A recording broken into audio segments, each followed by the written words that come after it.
Kwa majina naitwa Amani Balande, ni naibu mstahiki meya wa halmashauri ya manispaa ya Kinondoni na ni mwenyekiti wa kamati ya kudhibiti ukimwi, tunaita kamati ya CIMAC.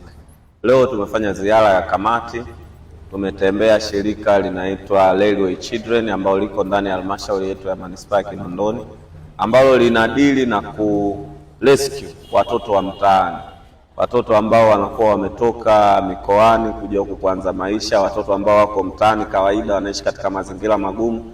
Shirika hilo linadili nalo. Mimi binafsi kama mwenyekiti nimefurahi sana kuona kuna mashirika ya binafsi yanadili na shughuli za namna hii ambazo zinatupunguzia sisi kazi kama serikali na zinatusaidia kufanya kazi ya kuwafikia jamii. Na bahati nzuri sana shirika lile liliwahi kukutana na wadada ambao tayari walikuwa wamejiingiza kwenye makundi yasiyofaa kufanya biashara za wadada wanaojiuza, lakini lilitoa elimu kwa wale wadada na walipata mkopo wa 10% kwa ajili ya kwenda kujikimu kwenye biashara yao, na mpaka tunavyozungumza wako mtaani na biashara yao, wameshapata mkopo wa kiasi cha shilingi milioni 15. Kwa hiyo nimependezeshwa sana na hili jambo, lakini pia nitoe wito kwa jamii kwamba serikali ipo na inafanya kazi ya kuendelea kusaidia jamii, makundi mbalimbali, watoto wa mitaani. Na pia nitoe wito kwa wale ambao wana mahitaji ya watoto wa mitaani. Zipo taasisi binafsi, lakini na sisi kama halmashauri